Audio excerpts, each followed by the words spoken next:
سب سے پہلے آپ کو بتائیں گے کہ اسپیکر قومی اسمبلی سردار ایاز صادق نے چیف الیکشن کمشنر کو خط لکھ کر الیکشن ترمیمی ایکٹ کے تحت مخصوص نشستیں الاٹ کرنے کا مطالبہ کر دیا۔ نون لیگی ارکان اسمبلی نے بھی مخصوص نشستوں کے لیے الیکشن کمیشن سے رجوع کر لیا۔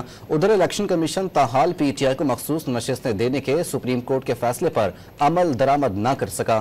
اسپیکر پنجاب اسمبلی ملک احمد خان نے بھی چیف الیکشن کمشنر کو خط لکھ کر مخصوص نشستیں الاٹ کرنے کا مطالبہ کر دیا۔